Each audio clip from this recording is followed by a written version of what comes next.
नमस्कार। पृष्ठीय क्षेत्रफल तथा आयतन अध्याय 13 के भाग 2 में मैं आपको पृष्ठीय क्षेत्रफल और आयतन क्या होता है, इसमें हम घन और घनाभ का आयतन ज्ञात करने के बारे में सीखेंगे।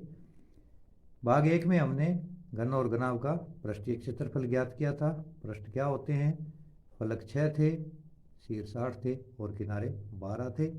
और वहाँ पर हमने यह भी सीखा कि मैं ऐसा घनाभ बना दूं जिसकी लंबाई चौड़ाई ऊंचाई सारी एक जैसी कर दूं तो वह एक घन का रूप कहलाता है, यानी ठोस घन बन जाता है। आयतन क्या है? यदि कोई वस्तु ठोस है तो उस वस्तु द्वारा घेरे गए स्थान को मापा जा सकता है और उस माप को वस्तु का आयतन कहते हैं। दूसरी ओर यदि वस्तु खोखली है तो उसका अभ्यंतर रिक्त होता है, यानी जो अंदर वाला हिस्सा है वो खाली होता है, जिसे हवा या द्रव से भरा जा सकता है। यह द्रव से भरा जा सकता है।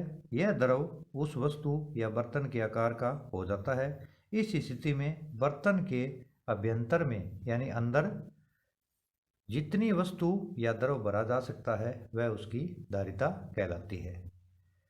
दूसरे शब्दों में किसी वस्तु का आयतन उस वस्तु द्वारा घेरे गए स्थान की माप है और किसी वस्तु की धारिता उस वस्तु के अभ्यंतर में भरे जा सकने वाले द्रव का आयतन है। साधारण शब्दों में ठोस वस्तुएं स्थान घेरती है। इस घेरे गए स्थान के माप को उस वस्तु का आयतन कहते हैं। तो ये हमारी आयतन के बारे में कुछ जानकारी थी। अब मैं आपको स्पष्ट रूप से बताता हूँ कि वास्तव में आयतन हम क्या होता है, इसे कैसे याद रखेंगे। तो पहले वाले भाग में मैंने आपको बताया था कि हम अपने जो कक्षा है उसको एक घनाभ का रूप मानते हैं, जिसमें 6 फलक थे, 8 शीर्ष थे और 12 किनारे थे। अब जो कमरे के अंदर है, हम कमरे में बैठे हुए हैं, उसमें स्टूल भी है, मेज भी है, कुर्सियां भी है, छत पर पंखे भी लटक रहे हैं और बाकी अन्य जो खाली भाग है उसके अंदर हवा भी है, वो खाली नहीं है। यानी कमरे के अंदर का जो जितना भी भाग है, खाली भाग पड़ा है, वो सारा उस कमरे का क्या है? आयतन कहलाता है। बर्तन की, छोटे बर्तन की धारिता होती है, यानी बर्तन के अंदर कितना पानी या द्रव आ सकता है वह उसकी धारिता कहलाती है। और जो बड़ी ठोस आकृति है उसके अंदर खाली कितनी जगह बची हुई है वो क्या कहलाता है? उसका आयतन कहते हैं। यानी छोटे बर्तन के अंदर जो द्रव आ सकता है वह उसकी धारिता है और बड़े कमरे के अंदर या जो ठोस है जिसने स्थान घेर रखा है और वो जो घेरा गया स्थान है उसकी माप कितनी है वह उस वस्तु का आयतन कहलाता है। स्पष्ट रूप में कि हमारा जो कक्ष है उसके अंदर हम कितना क्या कुछ डाल सकते हैं या उसको भर सकते हैं वो हमारा आयतन कहलाता है। तो यहाँ पर घनाभ का आयतन कैसे ज्ञात करते हैं कि हमारा जो कमरा है उसका आयतन ज्ञात करने का तरीका क्या है। तो कमरे के अंदर फर्श पर हम बैठे हुए हैं, वो हमारा आधार है। आधार क्या है? इसका लंबाई गुणा चौड़ाई है और उसको मैं ऊंचाई से गुणा कर दूं तो ये कमरे का यानी जो हमारा घनाभ है, कमरा रूपी घनाभ, कमरे को हम घनाभ कह सकते हैं। सबसे अच्छा उदाहरण है कक्ष का। तो आधार का क्षेत्रफल जो फर्श है वो लंबाई गुणा चौड़ाई में होता है और उसको मैं तीसरी एक विमा और है ऊंचाई, उससे गुणा कर दूं तो हमें घनाभ का आयतन है वो प्राप्त हो जाता है। यानी लंबाई गुणा चौड़ाई गुणा ऊंचाई, आधार के क्षेत्रफल को ऊंचाई से गुणा करते हैं। और इसको शॉर्ट में अगर लंबाई लेंथ L, चौड़ाई ब्रेथ B और हाइट H लेते हैं तो ये L गुणा B गुणा H और इसको LBH भी हम कह सकते हैं, क्योंकि इनके बीच में गुणा का निशान लगाएं या न लगाएं, इस रूप में, इस रूप में या इस रूप में, ये तीनों ही घनाभ के आयतन ज्ञात करने के सूत्र हैं। इसकी भी एक इकाई होती है, जैसे पृष्ठीय क्षेत्रफल में थी वहाँ पर थी वर्ग मात्रक या वर्ग इकाई, यहाँ पर क्या है, इसकी घन इकाई है। अगर ये सभी भुजाएं सेंटीमीटर में हैं तो ये घन सेंटीमीटर होगा, और अगर ये मीटर में है तो घन मीटर होगा। और यहाँ पर मैं साथ में आपको एक बात और बता दूं कि इन प्रकार के क्वेश्चनों को हल करते समय सभी प्रकार की जो लंबाई है, चौड़ाई है, ऊंचाई है, इनकी इकाइयाँ एक जैसी हमने करनी है। कई बार सवालों में क्या होता है, इकाई अलग अलग दी हुई होती है, जैसे लंबाई और चौड़ाई सेंटीमीटर में दे दी और ऊंचाई मीटर में दे देता है। तो या तो हमने इन तीनों को मीटर में बदलना है और या इन तीनों को हमने सेंटीमीटर में बदलना है, तभी हमारा सवाल है वो सही हल होगा, अन्यथा हमारा उत्तर है वो गलत आ जाएगा। ये पुनः ध्यान दे लें कि चाहे वर्ग का हो, वृत्त का हो या आयत का हो, इनका क्षेत्रफल निकालना हो, चाहे इनका परिमाप निकालना हो, और यहाँ पर अपने जो अब इस टॉपिक में पृष्ठीय क्षेत्रफल और आयतन में ठोसों के बारे में, ठोसों का पृष्ठीय क्षेत्रफल और आयतन ज्ञात कर रहे हैं, तो इनमें भी तीसरी एक विमा जो ऊंचाई और जुड़ गई है। तो लंबाई, चौड़ाई और ऊंचाई की सभी इकाइयाँ एक जैसी ही रखनी है। अगर 2 सेंटीमीटर में 1 मीटर में है तो या तो तीनों को सेंटीमीटर में बदल लो या तीनों को मीटर में बदल लो, यानी इकाई हमने एक जैसी रखनी है। ये इसमें सबसे पहला और महत्वपूर्ण तथ्य है जिसकी हमें जानकारी लेनी है कि सवाल को पढ़ने से पहले ही हमें ये ध्यान देना है कि जो लंबाई, चौड़ाई और ऊंचाई दी गई है वो या तो सारी सेंटीमीटर में हो या सारी मीटर में हो। अगर नहीं है तो हमें उनको एक जैसा करना है, जैसे 1 मीटर में 100 सेंटीमीटर होते हैं। तो अगर यहाँ पर जैसे ये 50 सेमी है, ये 60 सेमी है और ये 2 मीटर दी हुई है, तो हम यहाँ क्या करेंगे, इसको 200 सेंटीमीटर ले लेंगे। इकाइयाँ सब एक जैसी हमें यहाँ पर बनानी है, तभी सवाल का उत्तर है वो सही निकलेगा।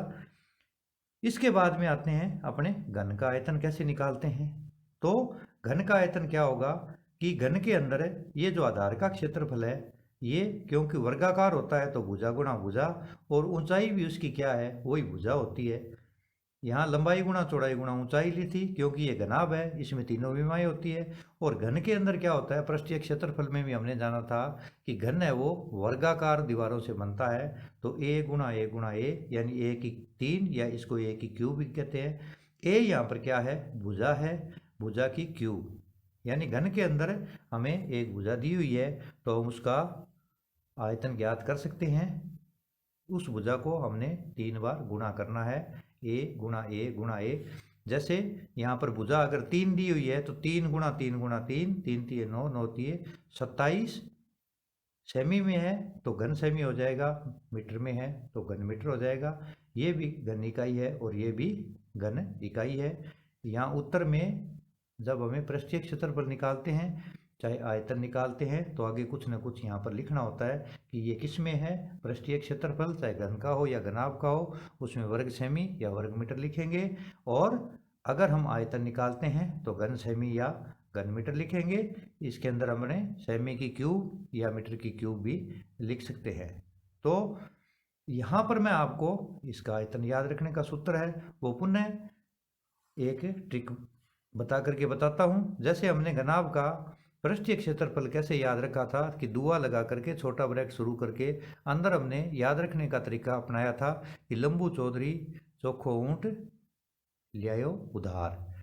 इसी तरह से इसके अंदर भी मैं आपको बता दूं कि जैसे हम कमरे के अंदर बैठे हुए हैं और या जैसे वो एक घनाभ के आकार की पानी की टंकी है। अब जब मान लो मैं उस टंकी में पानी डालना शुरू करता हूँ तो सबसे पहले पानी है वो टंकी के या कमरे के जिसमें दरवाजे खिड़कियाँ नहीं हैं, बंद है, घनाभ का उदाहरण है, या पानी की टंकी है जो अक्सर अपने घरों में बनी हुई होती है। यहाँ टंकी आयताकार लेनी है, जो वर्ताकार टंकी का यहाँ काम नहीं चल रहा है, बात नहीं चल रही है। तो सबसे पहले जब हम पानी डालते हैं टंकी के अंदर तो वो लंबाई और चौड़ाई के ऊपर फैल जाता है। यहाँ पुनः ध्यान दें कि कमरे के अंदर चाहे अपने को तूड़ी डालनी हो, चाहे अपने को चारा डालना हो, चाहे पानी डालना हो, तो सबसे पहले जो भी चीज़ डालेंगे वो कमरे या टंकी के पेंदे पर यानी फर्श पर आकर के फैलना शुरू हो जाती है। तो फर्श का क्षेत्रफल होता है लंबाई गुणा चौड़ाई। उसके बाद में हम ज्यों ज्यों उसके अंदर और पानी डालते हैं तो पानी लंबाई चौड़ाई में फैलता हुआ साथ साथ कमरे में या टंकी में ऊंचाई की तरफ बढ़ता है और एक समय ऐसा आता है कि जब पानी की टंकी ऊपर तक पूरी भर जाती है, तब इसका आयतन हो गया लंबाई गुणा चौड़ाई गुणा ऊंचाई। सबसे पहले पानी है वो फर्श पर, फर्श का क्षेत्रफल है लंबाई गुणा चौड़ाई, और वहाँ पर पूरा फैलने के बाद लंबाई और चौड़ाई को कवर करने के बाद पानी फिर ऊंचाई की तरफ बढ़ने लगता है और टंकी है वो पानी की भरने लगती है, तब इसका आयतन है लंबाई गुणा चौड़ाई गुणा ऊंचाई। यानी इसमें आयतन का सूत्र है वो याद रखने में कोई ज़्यादा कठिनाई नहीं होनी चाहिए। ये अक्सर हमारे घरों के अंदर हम कक्षा कक्ष में बैठे हुए हैं तो घन और घनाभ का है वो अच्छा उदाहरण है। और घन के अंदर भी जो पानी है पहले भुजा गुणा भुजा पर फैलेगा और फिर ऊपर जो चढ़ेगा ऊंचाई, तो यहाँ पर ऊंचाई से मतलब भुजा ही है, क्योंकि घन के अंदर वर्ग की दीवारें या वर्गाकार टुकड़ों से बनी हुई दीवारें होती है। घनाभ के अंदर अगर हम लंबाई चौड़ाई ऊंचाई को भुजा मान लें, यानी जितनी दीवार लंबी है उतनी ही चौड़ी और उतनी ही ऊंची कर दें, तो वो वर्ग की आकृति में आ जाती है। तभी क्या है इसका a की पावर 3, a क्यूब भी बोलते हैं इसको, यानी भुजा की 3 घन सेमी या घन मीटर। पुनः मैं आपको स्मरण करा दूं, इस प्रकार के सवालों को करते समय लंबाई चौड़ाई और ऊंचाई की इकाई है वो एक जैसी होनी चाहिए। इकाई से मेरा मतलब ये है कि अगर लंबाई सेमी में है और चौड़ाई सेमी में है और ऊंचाई मीटर में दी हुई है, तो हम इस मीटर को भी सेंटीमीटर में बदल लेंगे, नहीं तो हमारे सवाल का उत्तर है वो सही नहीं आएगा। तो इस पार्ट में हमने पढ़ा कि घनाभ का आयतन और घन का आयतन कैसे ज्ञात करते हैं। अब इसके अंदर एक महत्वपूर्ण चीज़ है कि कमरे में अधिक से अधिक लंबी छड़ उसके विकर्ण के बराबर होगी। अब हम जिस कक्ष में बैठे हुए हैं, अगर हमें कोई कह दे कि भाई इस कमरे के अंदर आपने एक लंबे से लंबा सरिया या लोहे की छड़ या कोई भी वस्तु है लंबाई में रखनी है, तो वह आप कहाँ पर रखेंगे? तो हम कक्ष में अगर ध्यान दें तो हमारे कक्ष के अंदर जो विकर्ण है, और विकर्ण क्या होता है? आयत का, वर्ग का, आपको मालूम है चतुर्भुजों के बारे में आप जानते हैं कि विकर्ण क्या होता है। जो सम्मुख शीर्ष हैं, आमने सामने के जो शीर्ष हैं वो विकर्ण कहलाते हैं। जैसे अपने यहाँ पर मैं आपको पुनः बता दूं कि ये कोई जैसे एक आयत है, अपने कक्ष के अंदर बोर्ड है ज़्यादातर आयताकार होते हैं। तो सम्मुख शीर्ष क्या होते हैं? ये जो शीर्ष है और ये जो शीर्ष है ये सम्मुख शीर्ष है। इसको जब मैं मिला देता हूँ तो ये हमारा क्या कहलाता है? विकर्ण बन जाता है। और अगर मैं इसको मिला देता हूँ तो ये भी हमारा है वो विकर्ण बन जाता है। तो ये आयत के अंदर 2 विकर्ण होते हैं। इसी तरह से जो हमारा कमरे का उदाहरण मैं आपको दे रहा हूँ, घनाभ रूपी ठोस कमरे का उदाहरण, उसके अंदर भी 4 विकर्ण होते हैं। और कमरे के अंदर अगर हमने अधिक से अधिक लंबी छड़ या सरिया या अन्य कोई पोल या बांस रखना है तो वो विकर्ण पर ही रखा जा सकता है। तो इसके अंदर छड़ की लंबाई ज्ञात करने का सूत्र है, ये भी हमें याद रखना है। यहाँ पर अंडर रूट के अंदर क्या करेंगे हम? लंबाई का वर्ग प्लस चौड़ाई का वर्ग और प्लस ऊंचाई का वर्ग, ये घनाभ के लिए है। और इसको अगर मैं लंबाई को L मानता हूँ तो L square plus B square plus H square का अंडर रूट लेकर के आगे इसकी जो इकाई आ जाएगी, यानी सेमी है तो सेमी आ जाएगा और मीटर है तो मीटर आ जाएगा, क्योंकि सरिये की लंबाई मीटर में भी हो सकती है, छोटा है तो वो सेंटीमीटर में हो सकती है। यहाँ पर वर्ग इकाई या घन इकाई नहीं लेंगे, क्योंकि जो लंबाई होती है वो या तो सेंटीमीटर में होती है या मीटर में होती है। किलोमीटर का अपने यहाँ पर घनाभ का कोई सवाल ऐसा नहीं है, नहीं ऐसा इतना बड़ा होता है जिसमें किलोमीटर काम में है, मीटर या सेंटीमीटर ही काम में आते हैं। तो लंबी से लंबी छड़ अगर हमें लंबाई चौड़ाई ऊंचाई दी गई है तो हमें क्या करना है? लंबाई का वर्ग कर लें, चौड़ाई का वर्ग कर लें और ऊंचाई का वर्ग कर लें। इन तीनों को जोड़ दें और इनका अंडर रूट निकाल लें, तो वो हमें सरिये का या छड़ का लंबाई का पता चल जाता है घनाभ के लिए। और शीर्ष पुनः मैं आपको स्मरण करा दूं कि शीर्ष क्या होता है? सम्मुख शीर्षों को मिलाने वाली रेखा विकर्ण होती है। तो घन और घनाभ में 4 विकर्ण होते हैं, यानी शीर्षों को जब हम मिलाएंगे, जो 3 किनारे जहाँ पर मिलते हैं वहाँ एक शीर्ष बनता है। तो कमरे के अंदर घनाभ हो या कमरा घन हो, उसके अंदर 8 शीर्ष होते हैं। 8 शीर्षों को हम जब समूह को मिलाएंगे तो हमें 4 विकर्ण प्राप्त हो जाएंगे। जैसे कि मैं अक्सर कक्ष में है वो छात्रों को बताता हूँ कि इसमें दीवारें कौन सी है, फलक कौन से हैं, कोने कौन से हैं, किनारे कितने हैं, 12 होते हैं। तो वो आप 2 दीवारें जहाँ पर मिलती है वहाँ एक जो रेखा बनती है वो एक किनारा कहलाती है, और जहाँ पर 3 किनारे मिल जाते हैं वह एक शीर्ष बन जाता है। तो कक्ष का उदाहरण देकर हम छात्रों को अच्छी तरह से समझा सकते हैं घन और घनाभ के बारे में। उसके अंदर क्या चीज़ें हैं, पृष्ठ कितने हैं, किनारे कितने हैं और शीर्ष कितने हैं। और इसी तरह से हम बता सकते हैं कि एक ऊपर वाला शीर्ष और एक सामने नीचे वाला शीर्ष लेते हैं तो वो क्या है, एक विकर्ण बन जाता है। और विकर्ण हमेशा है वो खाली जगह में ही, आयतन में ही खींचे जाते हैं। हमें यहाँ पर विकर्ण को आयत और वर्ग मानते हुए दीवारों पर नहीं खींचना है। तो जो सबसे लंबी छड़ है उसके लिए ये घनाभ का सूत्र हो गया। और यदि अगर वो घन हो कमरा तो छड़ की लंबाई कैसे ज्ञात करेंगे, तो घन होने पर यहाँ क्या है, दीवार है वो वर्गाकार हो जाती है।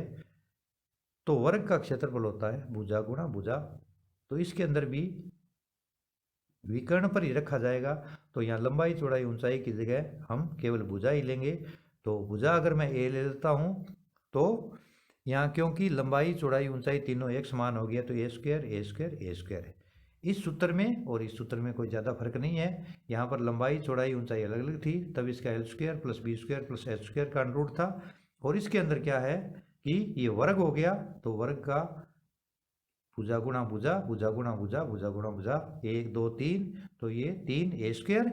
और जब मैं इसको इस रूप में लाता हूँ तो ए का यहाँ पर स्क्वायर है तो ये बाहर आ जाता है, और ए √3 इकाई सेंटीमीटर या मीटर में हमें प्राप्त हो जाती है।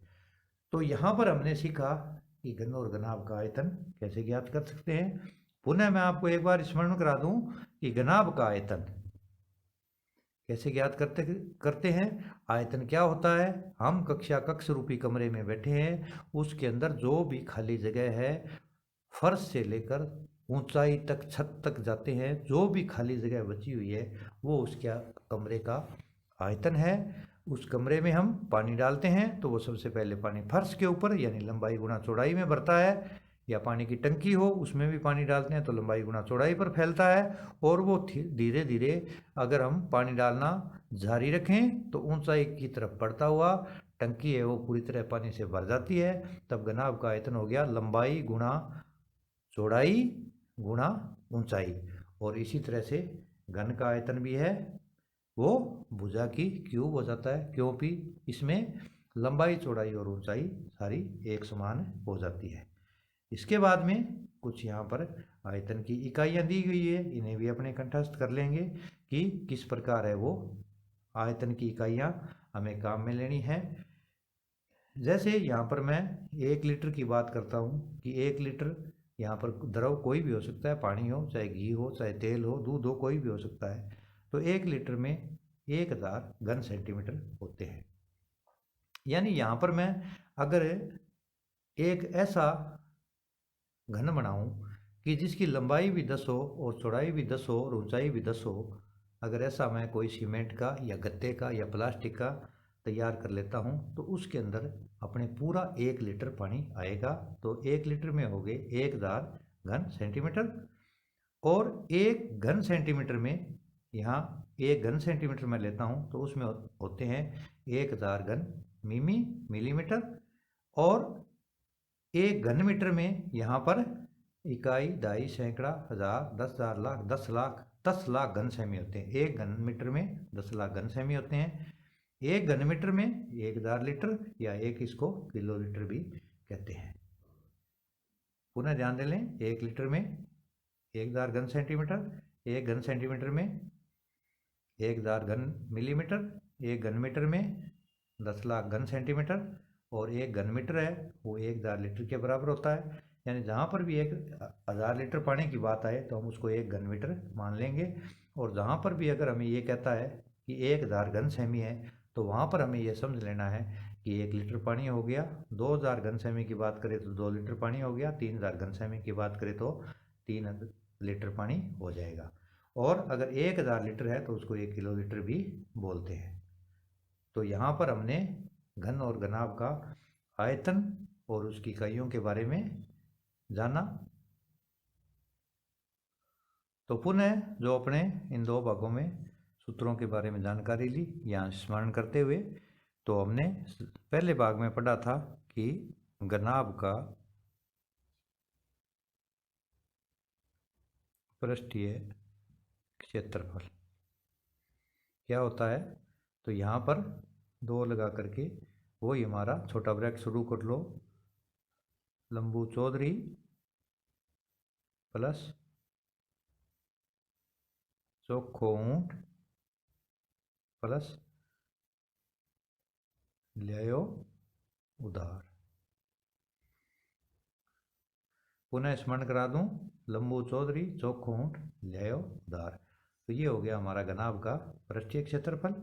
इसको अगर मैं इसमें इकाइयों में मान लेता हूँ तो ये L थी, B plus BH plus HL।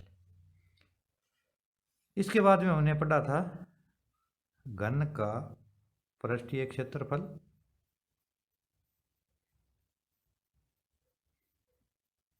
क्योंकि घन में भी पृष्ठ सही होते हैं घनाभ की तरह, परंतु वो घनाभ में आयताकार होते हैं और घन में वर्गाकार होते हैं। तो वर्ग का क्षेत्रफल होता है भुजा का भुजा। तो यहाँ पर 6 फलक होते हैं, तो 6 भुजा की स्क्वायर।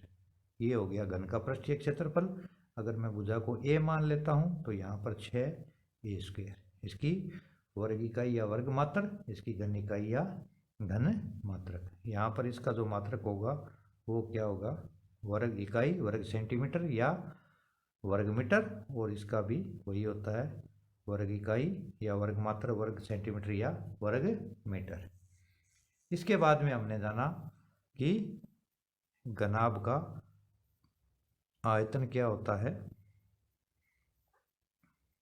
घनाभ का आयतन, तो हम घनाभ रूपी कमरे में बैठे हैं ठोस में, तो सबसे पहले कमरे में अगर हम पानी डालते हैं तो लंबाई गुणा चौड़ाई पर फैलता है, और अगर हम और ज़्यादा पानी डालें तो वो ऊंचाई की तरफ बढ़ता हुआ कमरा है वो पुनः पूरा भरने लगता है। तो लंबाई गुणा चौड़ाई गुणा ऊंचाई, यानी L गुणा B गुणा H, ये इंग्लिश में शॉर्ट रूप है, यानी LVH। यहाँ पर इसका क्या हो जाएगा, घन इकाई हो जाएगा। अगर सेंटीमीटर में है तो घन सेंटीमीटर, और मीटर में है तो घन मीटर। इसके बाद हमने पढ़ा था कि घन का आयतन कैसे ज्ञात करते हैं। घन का आयतन, तो घन, क्योंकि मैं ऊपर आपको बार बार बता रहा हूँ ये वर्गों से बनता है, घन की दीवारें सभी वर्गाकार होती है। तो यहाँ पर लंबाई गुणा चौड़ाई गुणा ऊंचाई की जगह भुजा काम में लेनी है, तो A गुणा A यानी A की क्यूब।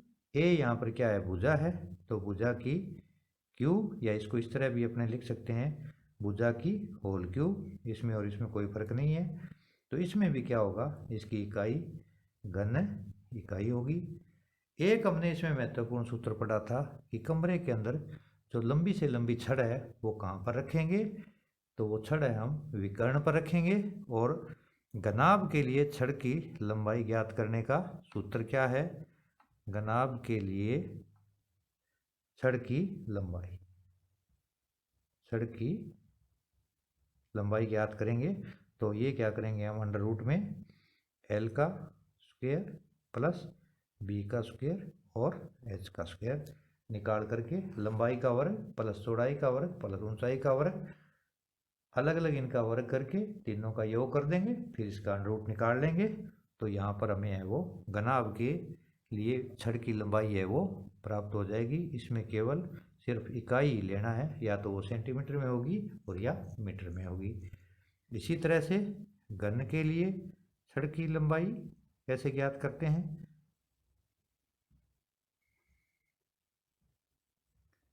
घन के लिए छड़ की लंबाई, इसमें फिर वही रिपीट कर रहा हूँ मैं कि घन वर्ग से बना हुआ होता है। तो यहाँ पर लंबाई चौड़ाई ऊंचाई है वो भुजा का रूप ले लेती है। तो हम यहाँ पर भुजा को अगर A माने तो A square plus A square is equal to ये 1 2 3 ए स्क्वायर हो जाती है। इसको मैं अगर संशोधन करता हूँ तो ए का वर्ग है ये 12 आ जाएगा और √3 इकाई हमें प्राप्त हो जाएगा। तो इस प्रकार इसके अंदर घन और घनाभ के अंदर टॉपिक में हमारे पृष्ठीय क्षेत्रफल, घन का, घनाभ का, फिर इसके बारे में आयतन और फिर इसके बारे में छड़ की लंबाई, और आगे इसमें के भागों में मैं आपको है वो क्वेश्चन कराऊंगा। अब सूत्र कौन सा किस प्रकार से लगता है, क्या क्या हमें उसके अंदर करना है, वो सवाल की प्रकृति पर या जो सवाल हमें निर्देश देगा उसके ऊपर निर्भर करेगा। विभिन्न प्रकार के सवाल हैं, अलग अलग तरीकों के सवाल हैं, वो हम करने की यहाँ कोशिश करेंगे। आप भी घर पर है वो इनका अभ्यास करेंगे। और आप सबसे पहले है वो जो मैथ के अंदर जब हम टॉपिक शुरू करते हैं, यूनिट शुरू करते हैं, अध्याय शुरू करते हैं, पाठ शुरू करते हैं, तो उसके अंदर स्टार्टिंग में जो भूमिका दी हुई होती है उस भूमिका को हमें अच्छी तरह से स्टडी करना है। सबसे पहले हमें पढ़ना चाहिए। और गणित में आप एक विशेष ध्यान दें कि जब भी आपका गणित का टॉपिक कक्षा में नए वाला शुरू होने जा रहा हो या आपको पता चल जाता है कि कल हमें कक्षा के अंदर ये टॉपिक पढ़ाया जाएगा, तो घर पर है आपको चाहे समझ में थोड़ा बहुत ही आ रहा हो, एक बार जो कल आपको नया करवाएंगे या करवाने जा रहे हैं तो उसके बारे में आप अध्ययन अवश्य करके आएँ, चाहे आपको समझ में आए या नहीं आए। एक बार अगर आप उसको पढ़ लेते हैं तो दूसरी बार कक्षा के अंदर आपको बिल्कुल है वो क्लियर हो जाएगा। और ये जो घन और घनाभ हैं ये हमारी कक्ष के अच्छे उदाहरण हैं। हमारे घरों में भी कमरे होते हैं, ज़्यादातर कमरे लंबाई और चौड़ाई में होते हैं। कक्ष का उदाहरण दे करके हम घन और घनाभ को अच्छी तरह से याद कर सकते हैं। और इस तरह से अगर हम एक बार अध्ययन कर लेंगे तो इनके सूत्र है वो हमें रटने की आवश्यकता नहीं पड़ेगी, क्योंकि हम जिस कक्षा के अंदर रोज बैठते हैं उस कक्षा की जानकारी हमें होनी चाहिए कि बोर्ड वाली दीवार कौन सी है, उसके पीछे वाली कौन सी है, छत क्या है, फर्श क्या है, दाएं बाएं हमारे कौन सी दीवार हैं, और अंदर जो खाली जगह है वो उसका आयतन है। तो ये जो छोटी छोटी बातें हैं इनको हम अपने सामान्य परिवेश से जोड़ करके अगर हम गणित का अध्ययन करेंगे तो हमें गणित को समझने में कोई भी कठिनाई आने वाली नहीं है। इसके बाद में जो अपने आगे क्वेश्चन मैं आपको करवाऊंगा, इसके अंदर घन का, घनाभ का आयतन कैसे ज्ञात करते हैं, पृष्ठीय क्षेत्रफल ज्ञात कैसे करते हैं, छड़ की लंबाई भी मैं आपको ज्ञात करना सिखाऊंगा।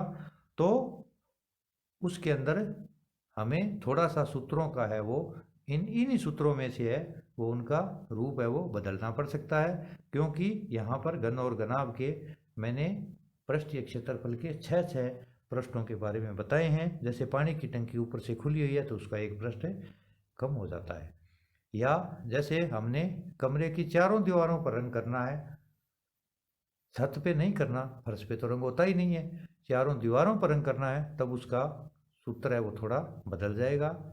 या छत पर टाइलें लगानी है या फर्श पर टाइलें लगानी है, तो हमें जो भी प्रश्न जिस प्रकार से भी हमें तैयार करना है उस हिसाब से हम क्वेश्चनों को हल करेंगे, क्वेश्चन को अच्छी तरह से पढ़ेंगे कि इसके अंदर क्या दिया हुआ है और क्या हमें पूछने की कोशिश कर रहा है कि प्रश्न में हमें क्या हल करना है, दीवार में कितनी ईंटें लगेगी या टंकी में कितने लीटर पानी आ सकता है।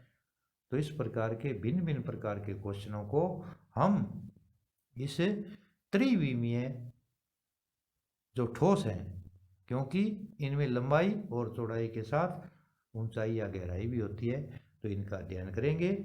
तो इन दो भागों में हमने घन घनाभ के विभिन्न प्रकार के सूत्र, द्विविमीय और त्रिविमीय आकृतियों के बारे में जाना क्या होती है। इसी के साथ आज का ये टॉपिक समाप्त होता है। शेष प्रश्न हमें वो भाग 3 में हल करने का प्रयास करेंगे। आप इनको अच्छी तरह से देखिए और नोटबुक में नोट कीजिए। धन्यवाद।